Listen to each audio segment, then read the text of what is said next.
What's going on, everybody? This is an out of the theater reaction for Christopher Nolan's latest, The Odyssey. This is just my out of the theater reaction. The social embargo is lifted, but the review embargo doesn't lift for a couple days. So I'm just going to give my thoughts as I'm walking out of here. So make sure, if you're brand new to the channel, you've never been here before, make sure you subscribe. Trying to get to 300,000 by the end of the year. You hit that button, I think we can do it. All right, so I don't use this too often, this word. Awesome, masterpiece. It is exactly what they say it's going to be, this kind of epic, kind of almost biblical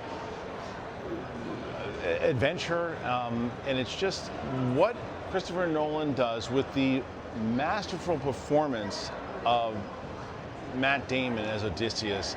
I mean, the performances in general, whether it's Matt Damon, Anne Hathaway, Tom Holland, Zendaya, Charlize Theron. I mean, the list goes on and on. Robert Pattinson, great as the villain here, but it's a long movie and it deserves to be every second. And what Nolan does really well in this movie, besides everything, is the fact that they are going to make this, the fantastical stuff of the things that are going to happen and the creatures that are in there. It all feels real, and the CGI doesn't feel like those big kind of over-the-top CGI. Oh, there's a CGI monster. It feels almost like Del Toro-esque at some points, but it feels like so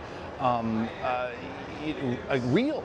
And I was just locked in from start to finish. They set things up. The way he storytells, the way he always storytells is interesting in all of his movies, the story devices that he does. But this in particular, in the way that he does it, and he cuts back and forth to certain things, and going into the, if you know the Odyssey, you know the Iliad, you know the things that happen here, it really ties in very well, and it is just masterful storytelling for what Nolan does. The music is fantastic, but what I was wondering the way that they were going to do it is how was it going to go from the beginning to middle to get you invested in everything that Odysseus is going through mentally, everything else, and how does it deliver at the end? Because that, to me, it's going to be, if this is a payoff that works, then the movie is going to succeed, and then it works times 1,000. And even in the movie itself, Odysseus is like an old school Bourne, if you will. There's so much.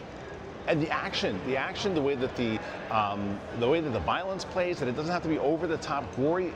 There's some creepy, dark stuff in this movie too. And again, it's not just gratuitous. It all makes sense for what is happening inside of the film. So this is a great movie, one of my favorites of the year. If not my favorite, I probably have to see this one again. I want to see this one again. But again, I use the word epic. I use the word masterpiece. I use the word biblical. And I don't. If you watch my channel, you know that I don't just use those words loosely. This movie floored me. Was in awe. Sat there for a second when the credits rolled and said, wow, love this movie. Highly recommend it. Definitely see it in IMAX. The whole entire thing is in IMAX. So that's my initial thoughts as I walked out of the theater for The Odyssey. So make sure you click like, comment, subscribe. Do you want to see The Odyssey? Are you going to check it out? Thank you so much for being here as always. See you on the flip side. Reviews coming out real soon. All right, thanks. Bye.